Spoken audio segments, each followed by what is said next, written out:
Justice Mansoor Ali Shah का chief justice कादी फायदीसा को खत। जस्टिस मंसूर अली शाह का खुसूसी बेंच में बैठने से इनकार। जस्टिस मंसूर की जानिब से कहा गया है कि लोग हमारे अमाल देख रहे हैं, तारीख कभी माफ नहीं करती। पहले भी बताया था तरमीमी ऑर्डिनेंस पर फुल कोर्ट होने तक मखसूस बेंचेस में नहीं बैठूंगा।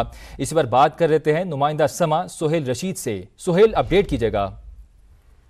देखिए, जैसे सैयद मंसूर अली शाह का ये 23 अक्टूबर को लिखा गया खत है जो चीफ जस्टिस काजी फायदीसा को बतौर सरबराह committee practice and procedure act जो है वो उनको मुखातिब किया गया है और उसमें एक बार फिर माजरत की गई है कमेटी की जानिब से बनाए गए खसूसी बेंच में बैठने से, और साथ अपना पुराना मौकफ दोहराया कि जब तक इस तरमीमी ऑर्डिनेंस का जायजा फुल कोर्ट मीटिंग या फुल कोर्ट इजलास में नहीं लिया जाता वो ऐसे बेंचेस का हिस्सा नहीं बनेंगे, सिर्फ रेगुलर बेंचेस में ही बैठेंगे। साथ ही ये भी कहा गया कि उन्होंने पहले भी कमेटी को ऐसा खत लिखा था सितंबर में, लेकिन उसको भी मीटिंग मिनट्स का हिस्सा तक नहीं बनाया गया।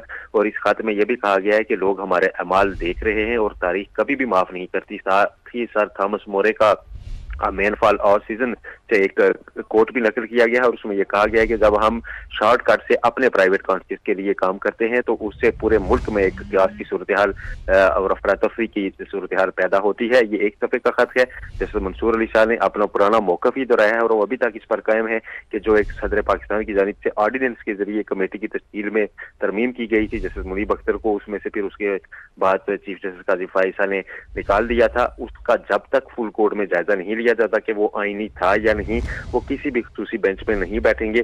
और ऑर्डिनेंस चूंकि अभी भी इन फील्ड है तो अभी जब नए चीफ जस्टिस या अफरीदी भी आ रहे हैं तो इसका मतलब है कि उससे एन पहले ये मौकफ जस्टिस मंसूर अली शाह का जो सामने आया है वो अभी भी इसी पर कायम है कि पहले फुल कोर्ट इजलास या फुल कोर्ट मीटिंग लाजमी है, जिसके बाद ही वो किसी ऐसे खसूसी बेंच का हिस्सा बनेंगे। ये उन्होंने अपना पुराना मौकफ ही नए चीफ जस्टिस के हल्फ से सिर्फ 3 दिन पहले दोहराया है। जस्टिस मंसूर अली शाह ने खुसूसी बेंच में बैठने से इनकार कर दिया। आपका बहुत शुक्रिया सुहेल रशीद, आपने तफसीलन अपडेट किया।